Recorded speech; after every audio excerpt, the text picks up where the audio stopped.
Hey, John Crestani here, former ad agency owner and internet marketer. And I'm gonna be showing you how to start a marketing business. I'm gonna be going over a number of different things such as what service to offer folks, what to charge, and also how to find clients. Now, I've done this before. This is how I made my first $1 million, and I'm excited to share this information with you and hopefully help change your life for the better. Let's get it.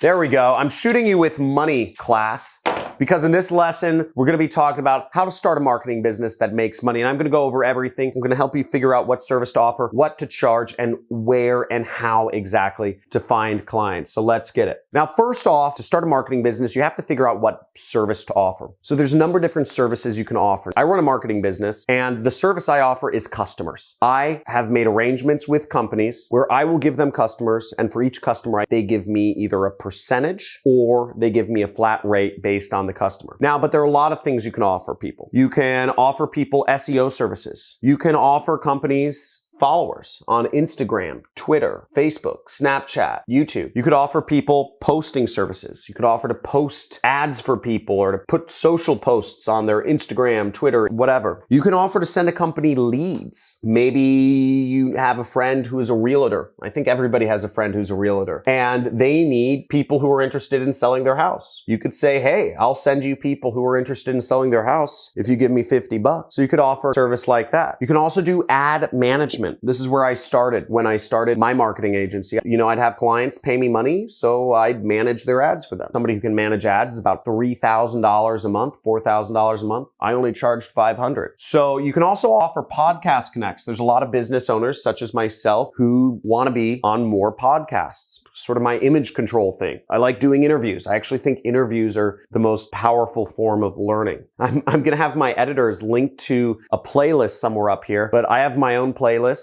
I just use it myself at home called 8, 9, and 10-figure interviews. And what I do every single night before I go to sleep is I listen to interviews. And these people influence me. And a lot of people listen to podcasts. So if you connect people with other podcasters, I was paying an agency, about $3,000 a month to connect me to be interviewed. You can also offer people site design services. I used to offer that for $5,000.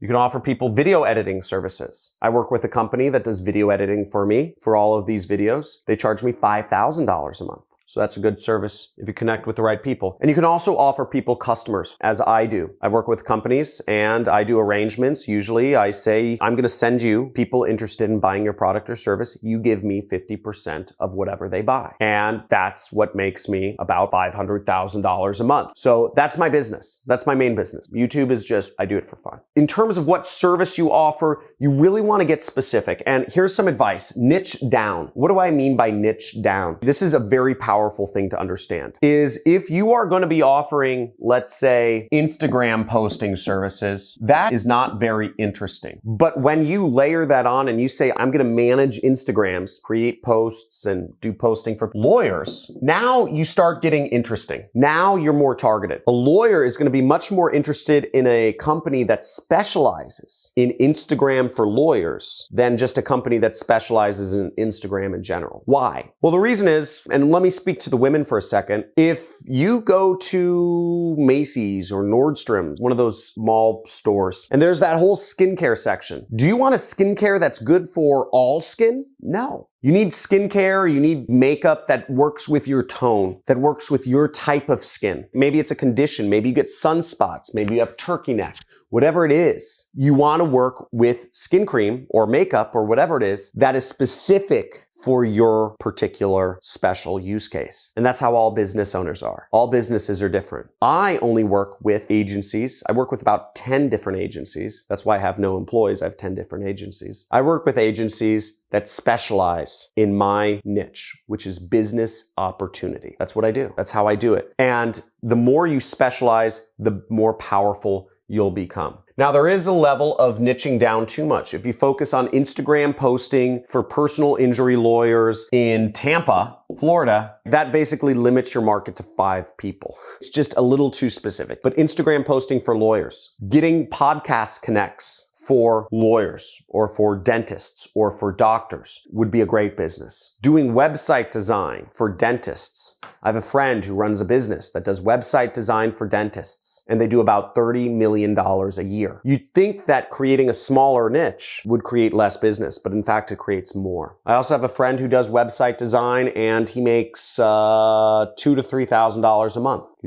He'll take anybody, right? So you can see all ends of the spectrum, but get niche down. Whatever you're gonna offer, if you're gonna offer leads for realtors in Tampa. That might be a good market because there's gonna be thousands of realtors in Tampa. And the next piece of advice that I'll give you is understand the difference, and this goes into pricing. There's 3 forms of running a marketing business. You could be focused on doing tasks such as Instagram posting. You could be focused on being creative aspects, or you could deliver results. And each step of the way, there's more and more money. The more you can move down the line to offering results, the more money you'll make. Now let's back up to my example of doing Instagram posting for lawyers. Now, if you started a business that does Instagram posting for lawyers, but you required the lawyers to supply you with the posts and the text and the tags and the images and the videos, the lawyers are not going to pay very much for that. They might pay you $50 a week, $100 a week. They're not going to pay you very much money just to simply go on their Instagram and post stuff that they already wrote out. It just gets you very little money. Whereas if you were going to do Instagram posting for lawyers, and you would actually going to figure out the images. You're going to take the photos, maybe even. You're going to write the text. You're going to figure out the tags. Then you would get paid more money because you're figuring more stuff out. You're using your mind. You're using your brain to actually make things happen. Maybe you could charge $1,000 a month, right? This is $200 a month. This is $1,000. Whereas if you move down the line for results, if you ran a service where you said, I'm going to build your law practice's Instagram by 10,000 followers a month. And on top of that, I'm going to make sure that you get at least 50,000 views every month on Instagram for your law practice from people in your specific area. That would be what we call more results-based. We're talking about results in terms of,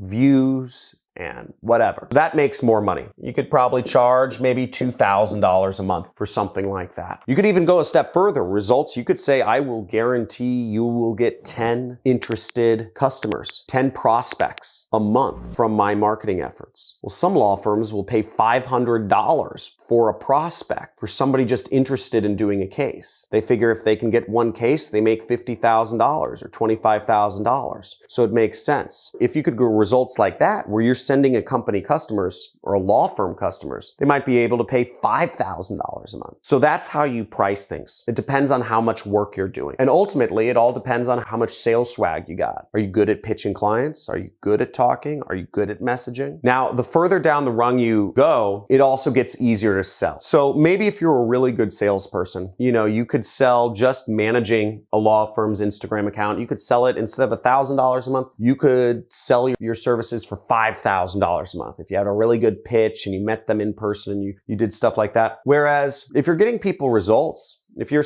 telling a law firm, you say, hey, I'll get you results, just pay me $500 each time an interested person comes through. Pay me $2,000 each time you land a case from one of my leads. That's a much easier proposition because they're only paying you for results. Now, I've never been really good at sales, so I always opted for the results-based approach. It's a very easy relationship. I say, don't pay me unless I get you results. Which brings me to how to get leads. How do you get customers? Now, getting customers, you can do it a few different ways. If you aren't charging much for your services, or if you're fine just taking random customers, I used to use Upwork to find clients for my ad management. I'd manage people's Google ads, and I'd say I manage people's Google ads. Upwork, generally speaking, you're going to get lower costs because you have about 50 or 500 people bidding on every job. Whereas you can make a little bit more money, or you can demand higher prices if you do more targeted prospecting. So in the example I gave of lawyers, right? Instagram for lawyers. If you messaged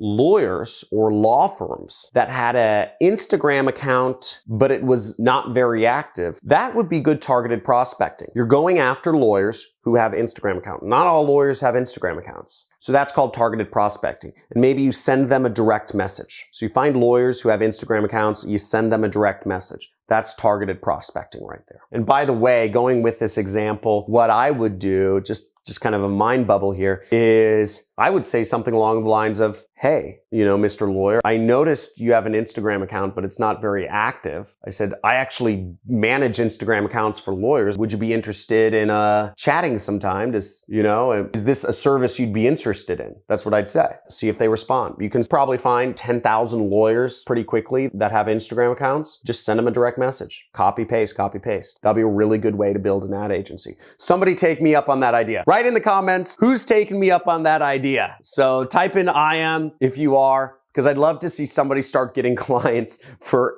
Instagram posting for lawyers. That'd be really cool. Now, the third way, which is the way to make the most money, is actually in-person networking or speaking. You can speak at conferences. If you can do in-person networking, that's great. Now, I had a friend who recently sold his company. We actually co-founded an ad agency together, and then we later kind of split up. I was managing the ads, he was getting the clients, and he got together with another partner and they grew the ad agency, and they ended up selling it to a Japanese conglomerate for almost $100 million. And the way they got clients was he was a member of a particular religion. He would go to those meetings or whatever, and he'd get clients. He was Jewish, so he'd get clients from like the Jewish League of Los Angeles. He also went to, I don't know, it was like University of Florida. So he'd go to the alumni meetups. He'd meet clients. And he went to local events involving startups around town. And simply, he would offer Facebook ad management services to those companies, and he'd chat with them. And a lot of companies want their Facebook ads managed. So that's how to tens of millions of dollars a year and beyond. And the last pro tips I'll leave you with is this: optimize. Always optimize. Constantly measure everything you're doing and constantly refine everything you're doing. If Peter Drucker has a famous quote, you can only manage what you measure. So if you're not measuring what messages you're sending out to prospects, how often you're sending out messages, how often you're talking to people, how many ads you're putting up each day, if you're not measuring yourself and your own marketing and sales efforts, you are unmanaged and you are undisciplined, and you don't deserve to be a business owner, frankly. You have to measure yourself. You have to manage yourself. The hardest thing as an entrepreneur is to manage and measure yourself, because we're resistant to that. Measure yourself and constantly refine your marketing or your sales efforts. Measure your approach. Measure and refine your pitch. And also build your socials. The more presence you have on social media nowadays, the more powerful you are as a marketer and a salesperson. Now, if you enjoyed this video, if you learned something new, type in "you learned something new" in the comments below. Also, if you thought I went a little too slow and I just kind of dragged on and told too many personal stories, type in "too slow" in the comments below. I love constructive criticism, and frankly, I need it. If I went too fast, type in "too fast," or if it was just right, type in "just right." My goal here is to serve you, provide the best educational experience for you. Also, make sure you subscribe to the channel, hit the like button for the YouTube algorithm, and also make sure to check out some of my other videos on marketing and how to get started. If you're interested in what I do, which is affiliate marketing, check it out. I have a video somewhere around here. It should be in a bubble right up here about how to get started in affiliate marketing. Looking forward to talking to you soon. I release videos every single day and love to see you as a subscriber on my channel. Have a good day.